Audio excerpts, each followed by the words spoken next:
Anamma ijoollee akkasiif kan naamu bakka biyyi lafaa nagee hin qabdu.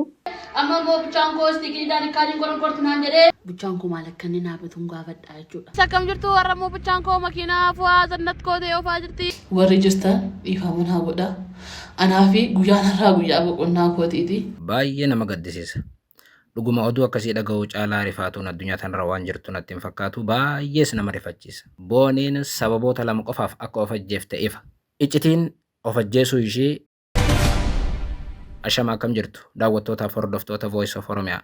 Bakka jirtan maratti nagaan keenya isin haa dhaqqabu. Oduu baay'ee nama rifachiisu, baay'ee qalbii nama cabsu qabannee dhufnee jirra. Kanneen YouTube kanaaf haaroo taatan subscribe godhaa akkasumas immoo mallattoo subscribe cinaa jirtu san banadhaa akka odeeffannoon kallattumaan isin bira ga'u godhaa isiniin jennaa. Oduu baay'ee rifachiisaa qalbii nama cabsu qabannee dhufnee oduun tun akkuma hedduun keessa miidiyaa hawaasaa gubbatti agartan boonii yookaan ammoo dubartiin boontu Waaqtolaa jedhamtu tan ammoo miidiyaa hawaasaa gubbatti feemasii taate hordoftoota baay'ee qabdu keessumaa feesbuukii fi tiktok gubbaatti namoota miiliyoonaan hordofamtu arra of ajjeefteetti. Of ajjeesuu isheetiin wal qabatee guutuun Oromoo rifateeraa. Keessumaa namoonni miidiyaa hawaasaa gubbatti isiif abbaa manaa isii beekan guddoo rifatanii qalbiin akka cabxe namoonni hedduun ibsaa jiran. Dhugaa dubbachuuf oduu akkasii dhaga'uu caalaa rifaatuun addunyaa tanarra hin jiru. Oduu akkasii wayita agartus baay'ee gaddita. Sababiin isaa immoo namoonni tokko kaleessa beetu, namni tokko kaleessa taphatee hoflu, even sa'aatii muraasa dura hofalee taphachaa jiru tokko haada ifidhee of ajjeeseeraa yoo jaan oduun addunyaa tanarratti hagas gaddisiisaa waan jiru natti hin fakkaatu. Namuu jireenya jiraachaa jirra. Jireenya Afrikaa kan wal fakkaatu jiraachaa jirra baay'een keenya. Namoonni biyyoota gurguddatan jiraatan illee jireenyuma akka keenyaa jiraachaa jiran. Namni hundi addunyaarra ni rakkataa, ni dhabaa, ni argataa. Akkuma biyya sanittis jiraata namni. Oduun namoota jajjabaa akkasii gaafa of ajjeeseeraa jedhamu dhaga'amu guddoo qalbii nama cabsaa. Baay'ees namatti dhaga'ama. Mee booni maaliif of ajjeefte? Sababoota lama booniin of ajjeefteettiif jedhamu maali kan jiru bal'inaan ilaallaa. Jalqaba irratti booniin eenyu kan jiru yoo ilaalle dubartiin tun boonii yookaan immoo boontuu Waaqtolaa jedhamti. Lixa Oromiyaa Wallagga lixaatti dhalattee guddatte. Waggoota dhiyoo ture miidiyaa hawaasaa gubbaatti kan dhufte. Waggoota miidiyaa hawaasaatti dhuftetti waa'een ishee guddoo ajandaa ta'a. Waa'een ishii guddoo dubbatamaa. Namoonni baay'een dhimma dubartii tanaa wal jalaa fuudhanii hafarsaa turan. Keessumaa abbaa manaa isheetiin wal qabate akkaataan isheen itti abbaa manaa yookaan immoo jaalallee ishee jaalattu namoota hedduu biratti ajandaa ture. Dubartiin tun waggoota dura jireenya ulfaataa akka dabarsite, jireenya namni tokko hin dabarsine ol akka dabarsite miidiyaa irratti kana dura dubbachaa turte. Dubartii taate tattaafattuudha. Baay'ee miidiyaa hawaasaa gubbatti illee salphaatti as hin baane namoonni baay'een osoo ishee arrabsanii miidiyaa kanatti dhufte jireenyuma ishii jijjiiruudhaaf miidiyaa kanarratti illee beekamtee akka argattu ishee taasisee jechuudha. Waggoota dura akkuma hedduun keessan dhageessanii jirtan TikTok gubbaa gaafa dhuftu lootarii wayii gurguraa turte. Achiin TikTokii gubbatti illee lootarii san agarsiisaa beeksisaa gurguraa san bira kuttee gaafa kararratti baatee kophee qulqulleessaa jireenya ishii fooyyeessaa lootarii san gurguraa beeksisaa miidiyaa hawaasaa gubbattis beekamaa dhuftee jireenya ishii har'a isa kaleessaatii miti jechuudha. Baay'ee tattaafatti qofa otoo hin taane jireenya ishii kaleessaatirraa har'a jijjiiramee jireenya milkaa'aa yoo xiqqaate namoonni Itoophiyaatti jiraachuu dadhaban jiraachaa jirti jechuudha mujiyyoon tun. Waggaa tokko dura natti fakkaata hiriyaa yookaan jaalallee ishee waliin kan wal barte waggaa tokko dura gaafa abbaa manaa ishee kana wajjin wal bartu abbaa manaa ishee kana waliin viidiyoo waraabuu akkasumas ammoo guyyaa guyyaan ajandaa uummataaf ta'aa turte. Waan baay'ee nama ajaa'ibu keessaa abbaa manaa ishee Joosii yookaan ammoo Yoosef akka jaallattu deddeebiin ibsite. Akka dubartii teenya ta'aniiti miti. Dubartiin teenya baay'een ishii waa'ee abbaa manaa isii ni sodaatti. Waa'ee jireenya dhuunfaa isii miidiyaa hawaasaa gubbatti baay'een baaftu ni sodaatan. Booniin garuu abbaa manaa isii kana miidiyaatti baaftee isiitu beekamtii qaba. Isa dura TikTok marraa wal baran achumattis wal arganii achumarraa gabboonni lafatti wal fuudhanii abbaa manaa isii kana garuu akka ittiin boontu akka jaallattu halkaniif guyyaa ibsiti.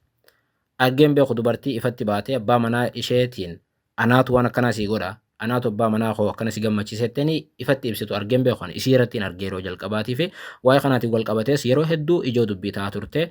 Keessumaa ji'a muraasa dura natti fakkaata dubartiin takka miidiyaa gubbaatti dhuftee abbaa manaa koo booniin narraa fudhatte erga jettee booda waa'een isaanii kun ijoo dubbii ture. Dubartii lamaatu nama tokkorra wal dhabe jaanii hedduun ajandaa godhatanii turanii dhimma kanarrattis deebii kennanii booniinis akkasumas immoo Joosiin yookaan jaalalleen boonii haasawanii turan. Dubartii sanaan wal qabateet irra caalaa beekamtiin isaanii ka dabale.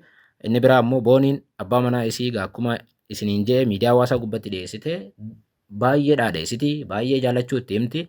haga eda sa'aatii akkanaa viidiyoo gadhiistutti waa'uma abbaa isii maxxansiti miidiyaa hawaasaa gubbatti. Jaalaluma abbaa manaa isiitiif qabdu maxxansiti. Kanaan wal qabatee mormiinis isii mudataa kanneen ammoo kanaan boonanis hedduutu turan. Isiin ammoo abbaa manaa isii kana akka itti dadhabdee argattee himti. Kanaaf ammoo akka jabeessituu fi faarfattuus himti. Kun waan ajaa'ibaa ture. Seenaa dubartii Oromoo keessatti isaan waan akkaan natti tola keessaa tokko isii ture. Jireenyi dhuunfaa miidiyaa gubbatti bahamuu qaba jedhee hin amanu. Garuu akkaataan isiin godhaa turte dubartoota keenya irraa baay'ee garaagarummaa qaba ture jechuudha. Faayinaalii garuu dubartiin tun har'a jireenya irraa abdii kutattee guutummaatti jireenya quufeeraa naaf gahaa jettee viidiyoo raabdee of galaafattee jechuudha. Haada ofitti dhohite yookaan wadaroo ofitti dhohite of ajjeefte. Magaalaa Finfinnee waggootaaf jiraachaa turte lixa Oromiyaatii dhuftee achittis hojjechaa waan turteef jireenyi isiitillee baay'ee haala gaariirraa akka jiru ibsama. Ta'us garuu har'a sababa kanettee isiin ofiif dubbachuu baattus viidiyoo waraabdee an jireenya amma booda naaf gahaa bakkiin boqonnaatti ergadhu asirraa miti boqonnaa bakkiin itti ergadhu du'a boodaa jettee of ajjeeftee jechuudha. Oduu akkasii dubartii jabduu akkasii tan jireenya isii jijjiiruudhaaf tattaafattu akkasiirraa yoo dhaga'amu baay'ee ulfaataa ture. Wallaahi dhugaa dubbachuuf nan gadde jireenyuma haganaatiif namni akkasii wal jibbaa jeen natti dhaga'ame jechuudha. Booniin viidiyoo waraabuu dura ergaa gabaabaa tokko fuula feesbuukii isiit irratti barreessite guutummaatti yaa addunyaa yookaan yaa lafaa tanaa nagaatti jettee dhaammatte barreeffama gabaabaadhaan. Haa ta'u malee barreeffamni sun waan aaraa ishii baasee natti hin fakkaatu boodarra viidiyoodhaan dhuftee TikTok irrattis Facebook irrattis viidiyoo gadhiiftee akka guyyaan kun isiif dhumaa akka ta'e akka viidiyoon sun isiif dhuma ta'e guyyaan kun isiif guyyaa dhumaa akka ta'e ibsite. Namoonni baay'een hin amannee baay'een arrabsaa turan itti qoosaa turan. Wallaahi miyyoo tana dhaqqabuunuma danda'an ture namoonni naannoo ishee jiran haada qabattee viidiyoo waraabdee imimmaan buustee kuttee jechuudha. Baay'ee ulfaata. Sababii kan hin jenne an amma booda bultiinis jireenyis akkaan barbaadutti naaf hin taane bakka nagaatti bakki itti naaf taatu bakki itti boqonnaa argadhu achuma jettee dhaammattee namoota amma dura waliin muufataniin maatii isiitiif namoota Oromoo fi miidiyaa hawaasaa hundaan dhiifama jettee of galaafattee jechuudha. Oduu rifaasisaa ture baay'ee gaddisiisaas ture. Dhugaa dubbachuuf namatti dhaga'ama ture. Garuu gaafii guddaan boonii maaliif of ajjeeftee kan jiruudha. Sababiin booniin of ajjeefteef maali isa jiruudha. Sababni booniin of ajjeefteef tilmaama namoota hedduutiinis akka nuti argaa jirruttis sababoota lama qofa jedhamee tilmaamama. Sababni jalqabaa dhibdee abbaa manaa ishee waliin uumamuu maluudha. Sababiin lammaffaan immoo arrabsoo warra koomentiiti. Arrabsoo hawaasa keenya dargaggoota keenya miidiyaa hawaasaa gubbaa jiranirraa isii mudatudha. Sababoota lamaan kanaaf of ajjeesuun isii ifaa jedhu hedduun namoota maatii isii dabalatee. Okay, sababa jalqabaa ilaallaa dhibdee abbaa manaa ishee waliin uumamuu malu. Dubartiin tun Joosii yookaan Yoosef faarfataa kana akka guddoo jaallattu deddeebiin ibsiti. Miidiyaa hawaasaa gubbatti viidiyoo 100 maxxansiti galgalaaf ganama jidduu halkan sa'a 8-9tti illee kaatee viidiyoo abbaa manaatii wajjin daleedee ni maxxansiti. Abbaa manaa ishee akka jaallattu himti. Aarsaa akka kaffalteef himti. Aarsaa akka kaffaltuufis himaa turte. Amma gaafa isheen of ajjeefteetti jedhan yookaan isiin of ajjeesuudhaaf akka jirtu himtu namoonni baay'een abbaa manaa isheetti irra bu'an. Sababiin isaa abbaa manaa isii miidhu namoonni amanaa hedduu akkasitti namanan. Yoo ta'es namoonni baay'een booniititu jaalala keessa abbaa manaa ishee tiroorisi jee hedduutu amana. Abbaa manaa isii akka isii miidhetti namoonni baay'een hin ilaalan. Garuu jaalaltii isii daangaa dabartee isiin gaaf tokko akka ofii miitu namoonni hedduun sodaa qabanii jechuudha. Akka malee jaallatti halkaniif guyyaa viidiyoo isa wajjin dalaguu feeti daleedee dhiisuu miti ni maxxansitiis ittiin dhaadattis. Amma sababiin abbaan manaa shakkameef yookaan wal dhibdeen isaanii shakkameef tokko abbaan manaa isiitii fi isii yoo xiqqoo yookaan jaalalleen isii kunii fi isii yoo xiqqoo wal dhabanii booniin abbaa manaa isii kana dhabuu waan hin ayyamneef yoo inni isiin dhiise jedheen guutummaatti maal gooti of ajjeesuu dandeessii jedhu hedduun namoota. Garuu isiin abbaa manaatiin wal qabatee waan jette hin qabdu. Garuu viidiyoo isii keessatti waan tokko dhaggeeffatanii jirtan yoo ta'e akkas jette. Ani jireenyaan jiraadhu amma booda bultii horadhees ta'ee dalagadhee yookaan jireenya kiyya jijjiiruudhaaf tattaafadhee boqonnaan argadhu hin jiru. Gaa'ila godhadhees boqonnaan argadhu hin jiru jette. Kun ergaan sun maal akeekaa? Ergaan sun guutummaatti abbaa manaa ishee waliin xiqqoo wal dhibdeen akka turee fi wal dhibdee kanallee osoo hin hubatin yookaan joosiin siin dhiisa je'eni isiin aaruma saniin kuttee haadha ofitti dha'uudha jechuudha. Kun tilmaama namoota baay'eeti. Waan guddoo isa jaallattuuf abbaan manaa isii dogoggoraan yoo siin dhiisa jeenu booniin of ajjeefti jedhee hedduutu tilmaama. Ana dabalatee sodaa akkasii ni qabnaa jechuudha. Baay'ee nama gaddisiisa.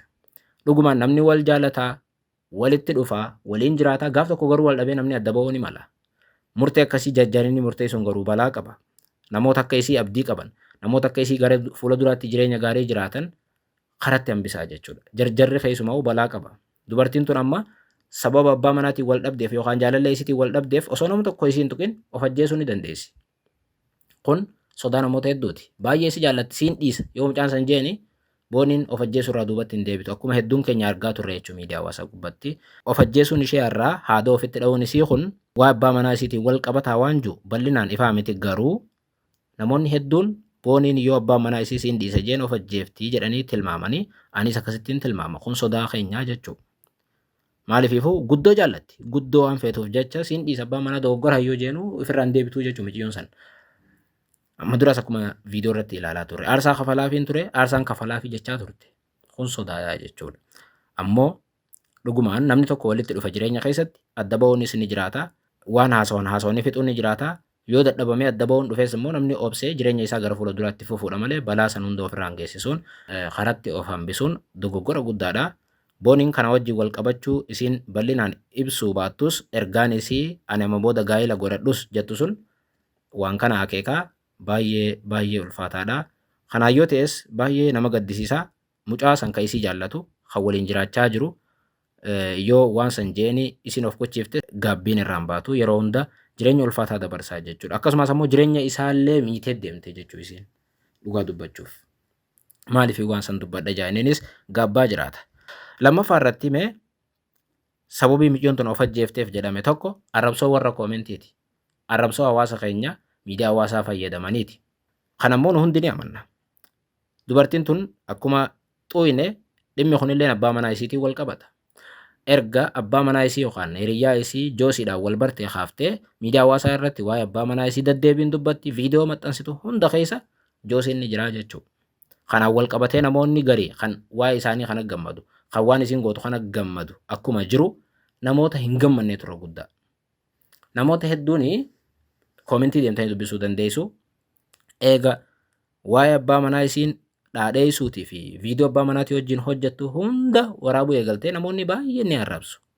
Namoonni baay'een itti roorrisu. Namoonni baay'een bakka hin fedhan waan san ittiin gammadan. Anis ilaalaa ture namoonni hedduun ilaalaa turan. Miciyyoota arrabsaa turanii baay'ee arrabsan qofa otoo hin taane waan jireenya isii balaa keessa buusu irratti raawwachaa turan. Kanaaf arrabsoon sun haga aduu irraa yookaan haga daqiiqaa of ajjeeftuutti isirratti raawwatamaa ture.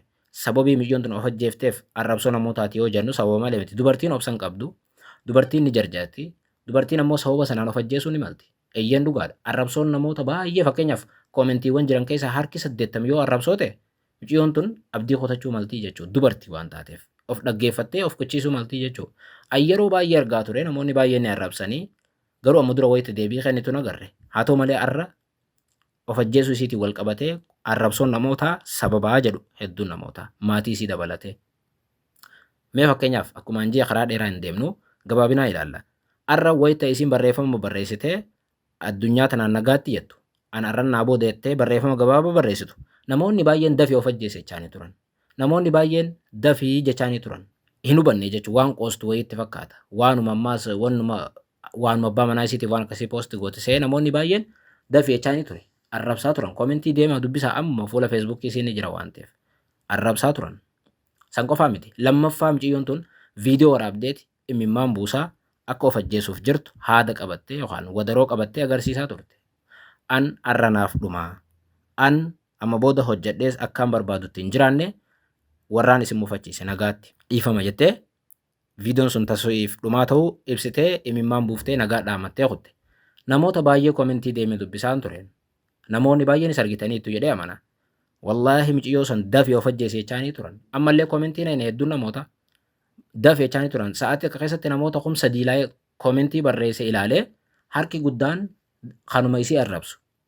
Ni turte kan juun dafii of ajjeese kajuun qofaan argeen jechuudha. Silaa miciyyoo sun gaafa akkas jette maal taate dhiiroo jee namni ollaa fiigeetti dhaqee miciyyoo sana haada harkaa fuudhuu ni danda'a yookaan ammoo lubbuu isii dhaqqabuu ni danda'a ture. Namoonni baay'een ollaa san ta'anii koomentii akkasii barreessaniifit Finfinnee miciyyoon san osoo hin dhaqqabamin osoo namuu hin dirmatiniif of ajjeeftee jechuudha. Maaliif akkasi? Waa'ee abbaa manaa isii maxxansitii dhimmuma abbaa manaa isii kanaan wal qabatee namoonni baay'een arrabsu. Namoonni baay'een itti duulaa turan. Ammuma wayitaan yaada kana kennaa jiruu fi asirratti dubbachaa jiru faast marrajaa ilaalee ture. faast irratti maatiin isii yookaan namoonni isitti dhiyeenya qaban maal jaanii sababii mucayyoon tun of ajjeefteef dhimma biraa caalaa warra koomentiin isii arrabsuudha. Mucayyoon kanaaf abdii kutattee jaan. Bexaam yaasaaዝናል. Dhuguma dubbachuuf baay'ee nama gaddisiisa. Uummanni keenya yaada mucayyoo sanii hubachuu qaba ture. Mucayyoo tana arrabsuu irra duuluu caalaa mucayyoo tana waan isin jettu hubachuu qaba ture. Isiin ammoo koomentii dubbistee of ajjeesuu qabdi. Waan juu hin qabuun. Garuu namoonni keenya nama arrabsuu dura waan namni sun juu hubachuu. Sana booda yaada kennuu fi yoo dadhabe negatiiva illee kennuu numaan qabu beeki. Waan jireenya isii miidhu, waan bultii isii miidhu, waan lubbuu isii galaafatu irraa of qusachuu qaba namni keenya. Dafii of ajjeesi namaan numaa hin jaamu. Dafii deemee of gaggeessi namni namaan hin jiru. Garuu mucayyoo tana akkas godhaniiti kunoo har'a of qochistee jechuudha. Namoonni koomentii akkasii barreessan irraa ni gaabbu, ni sheenawu, itti dhaga'ama. Maaliif akkas jee jala barreessee jee baay'ee qaaneessaadha. Mucayyoon tun amma sababa koomentii dubbisaa turteef of ajjeeftee jedhu warri hiriyyaa isii yookaan maatii isii ammuma dubbisaan ture jechuudha faasti gubbaatti. Kun baay'ee ulfaataadha jechuudha. Namoonni keenya sadarkaa lubbuu namaa galaafachuu irra jira. Arrabni nama keenyaa laa arrabsoo salphaa isiniif fakkaachuu danda'a. Arrabsoon uummata keenyaa yeroo hunda lafee kan nama cabsuudha. Dubartii meeqa qof duba deebisuudha. Dhiirota meeqa qof duba deebisuudha. Namoonni miidiyaa hawaasaa irra yeroo dheeraa turan arraba nama keenyaa ni beekaa. Of tuulummaa nama keenyaa ni beekaa hajaan qabuuf. Fakkeenyaaf namoonni akka kiyyaama osoo arrabsaa oolanii uummatti hin dhaga'amu. Waan jireenya isaa miidhutti hin seenuu jechuudha. Dubartiin garuu akkasii miti. Dubartiin ni jarjarti, ni aarti, of quchistii jechuudha. Baay'ee ulfaataadha. Mucayyoon tun sababiin of ajjeefteef tokko warra isii arrabsan kan koomentiiti. Kanaaf ragaa biraatillee barbaaduun hin barbaachisu. Warri asirratti wal beeknuuf amma dura natti mufattan ani isin gubee dhiifama naa godhaa an arrannaa boodaa jette. Kun warra koomentiitis ni ilaallataa jechuudha. Ergaansii lama achi keessa. Tokko waa'ee bultii yookaan gaa'ela isii, lama waa'ee warra miidiyaa hawaasaatii jechuudha. Kanaaf baay'ee nama gaddisiisa. Akka dhaamsaatti namoonni keenya wayita nama arrabsitan adaraa arrabsuu caalaa gorsuudhaaf yaala. Gorsuma sunittuu seenuu dura yaada nama sanaa hubachuuf yaala. Sana booda yaada dandeessan kennaa, poozitiiva kennaa. Yoo hin dandeenye immoo negatiiva yoo isin yaadachise yookaan waan san irratti negatiiva yoo qabaattan negatiiva yoo ta'es barreessaa garuu waan jireenya namaa miidhurraa of qusadha. Baay'ee qaaniidha. Baay'ee ulfaata. Isinitti dhaga'ama. Mucayyoon tun amma eega of ajjeeftee namoota baay'eetu gadda itti dhaga'ame ibsachaa jiran. Namoonni kaleessa isii arrabsaa turan. Namoonni itti qoosaa turan. Reefu wayita isin viidiyoo maxxansitee naannoo isaa 10 of ajjeesuuf akka jirtu ibsitu. Namoonni arrabsaa turan eega isin of ajjeeftee booda baay'ee gaddine jaanii poosti godhaa turan. Gaafa namni tokko of galaafate booda gadduun maal faayidaa qaba? Osoo namni san jireenya isaan balleessine yoo tuqu baanne hoo. Kanaaf yaada namaa kennitan ilaalaa. Yaada nama miidhu kan jireenya namaa balleessu irraa of qusadhaa. Yaada kennadhaa. Ani akka kiyyatti yaada kennachuu numaan qabu garuu yaada namaa hubachuutu dursaa jechuudha. Baay'ee gaddisiisaadha. Sababoonni lamaan dhimma abbaa manaatiif dhimma arrabsoo keessaniitiin wal qabataa. Lamaan irraa ammallee tokko ifaa sirriitti adda hin baane kan ammoo xiqqoo turree waliin baruu dandeenya. Iccitiin of ajjeesuu ishii dhimma lamaan kanarratti guddoo xiyyeeffataa. Egaa waan biraa ammoo abbaan manaa ishee amma maalirra akka jiru hin dhageenye yookaan jaalalleen isii Joosiin maalirratti akka argamu hin dhageenye. Sana boodas wanti ifa ta'u jiraachuu malaa. Waan kaan ammoo hordofnee nuti ammas isin biraan geenya. Obboleettii teenya nagaan boqodhu jenneeni namoota isii jaallataniif kabaja maatii isii dabalatee jajjabina hawwinaa fi yeroo gaarii.